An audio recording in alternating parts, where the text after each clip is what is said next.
Hey guys, it's Takasta here again. Welcome to another video review. So today I'll be reviewing the Steelseries Kana V2 gaming mouse. So this is part of the refresh of their old Steelseries Kana, which really wasn't that great of a gaming mouse. So they released the new Kana V2 with updated surface, updated sensor, updated switches. So I'm going to really just be telling you what are the new refreshes and whether or not mainly I feel this is an upgrade over the original Kana. So first of all, onto the boxing. So the boxing is just like very simple, as you can see from these pictures. Basically there's just a box, there's just a mouse, and there's a little pamphlet. There's really nothing much. I guess a lot of companies are doing this nowadays. They're really minimizing in the packaging, and they're just transferring all the drivers and software online, so you have to download the SteelSeries engine. For the dimensions, the Kana maintains the same shaped chassis as the original Kana. So the dimensions are at 12.4 centimeters by 6.4 centimeters by 3.7 centimeters. So in terms of the shape, it is in the middle of the Sensei and the Kinzu. It does maintain that ambidextrous feeling. And for me, my hand from the tip to the base, I can show you some pictures here. It is extremely comfortable in my hand. I do prefer this shape over the Sensei. When there was the Sensei and the Kinzu, I did like the Sensei more, but with the Kana, I actually did like the Kana's shape more. However, because of the performance issues with the old Kana, I actually decided to sell that mouse off and I kept the Sensei. So personally, I'm just like a really big SteelSeries fanboy, kind of, so I like SteelSeries mice anyway. So moving on to the price. So the price of this mouse, I expect them to price it at about $59 US MSRP. I picked it in Hong Kong for like 64 US, so it is slightly more expensive. I was lucky enough to pick this up in Hong Kong before other jurisdictions, so great for me, but it is a little bit more expensive in that regard. So in terms of this build quality, the build quality, I do think they actually made an improvement. I really do think they made an improvement. So in terms of build quality, I'll talk about the surface first. The surface, they did refresh it. So for the matte version, because I'm not testing out the glossy version, but for the matte version, the surface does feel a little bit more like the original Zowie version. Not exactly like the Sensei raw matte version, but like the original Zowie, but not as sticky, if you can imagine that. So the original matte surface on the Kana, the black version, I actually didn't really like that one. It felt kind of plasticky, felt kind of cheap. But this surface actually feels like somewhat smooth, and it feels just really comfortable. Onto the sides, actually, I think they refreshed the sides as well. The sides, it feels just, there's just ever slight grainy feeling on the sides, so which makes for just a slightly smoother and a better felt grip. So in this regard, I do think that they have made an improvement over the build quality, or the surface at least, of the Kana in terms of my subjective perception. So on to the cord. The cord, they did maintain a braided cord, and it basically looks exactly like the original Kana. However, I do feel the braided cord is slightly softer. The original Kana cord was actually quite hard. It made it for really difficult to drag, but in this one, it's actually, it doesn't tangle as much. It's much softer, so you can kind of like move it around, and it doesn't really hit anything as hard, so you don't really feel that in that sense.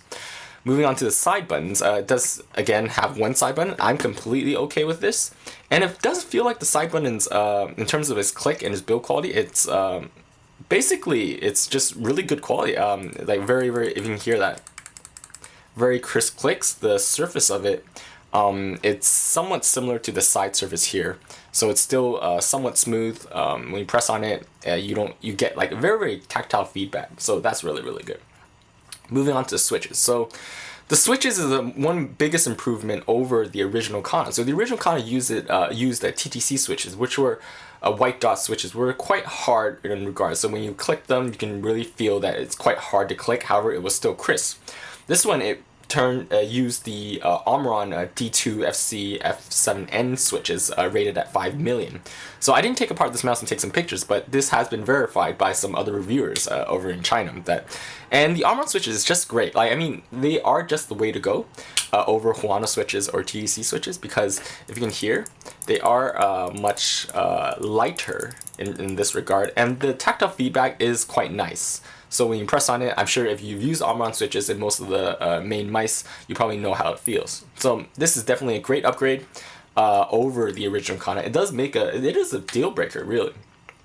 Moving on to the sensor and the performance. So this is probably the biggest upgrade over the original Kana, because it uses the new A3090 optical sensor, so which is the highest or best performing public sensor available from Avago. And this is a sensor used by like the new Death Adder, used by Zowie and all their mice as well. So this seems like the benchmark, at least, for the best performing optical sensor so far in the market right now.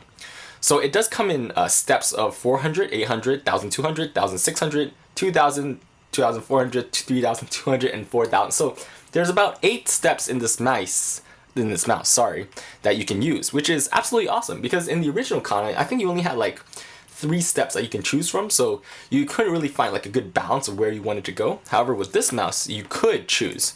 And with the profile system, you can switch with different profiles, and you have this button right here, which you can kind of like, it's on the fly switching, which is like really, really nice. And with the different steps, I guess you can get a better subjective feel of your preferred DPI setting, so which is absolutely awesome.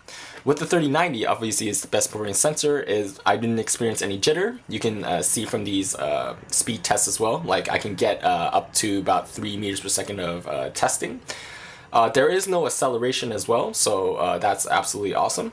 However, one thing that I do have to talk about is the when I was testing it, the DPI settings didn't exactly review the actual, didn't seem like the real DPI settings. So when I was actually testing the 4000, the 4000, the 3200, and the 1600, they actually came out with slightly lower values in real life than they showed. So 4000, I felt like it was like 3600.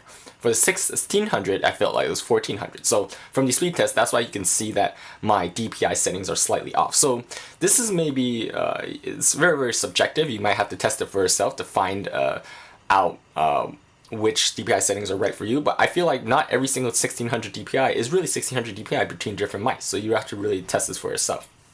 So in terms of sensor, it's absolutely great. And the polling rate is very, very stable as well. So Steelseries really did a great job in keeping with it's a timely update to the Kana with such a great shape to put in a good sensor and put in a good switch. So absolutely love them for that.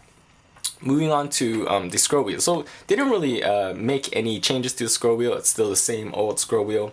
It glides very smooth and it stops relatively quickly, but the indentations are very, very small. So if you can see right here, it's just a very smooth, smooth gliding scroll wheel, I guess. So that's pretty cool.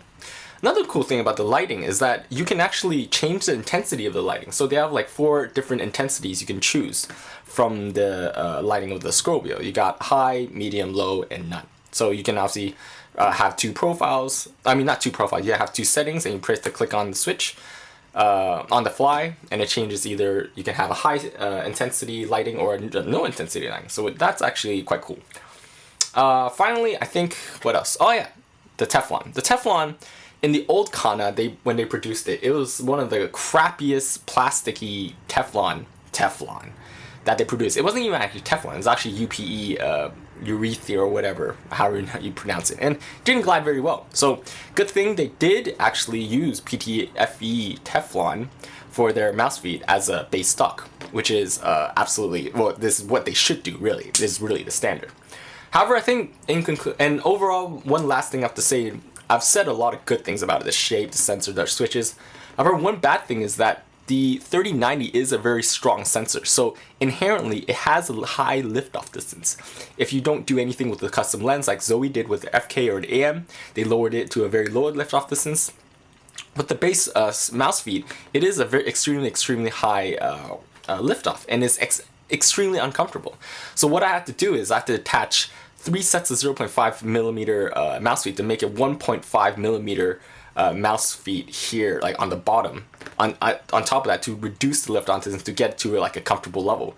However, if I do use 1.5 millimeters, it does raise it so high that it does feel uncomfortable, and I can feel the gap between the mouse and the surface. So I had to reduce it. I found that 1 millimeter worth of mouse feet is actually the most optimum position, whereas the liftoff is not too bad.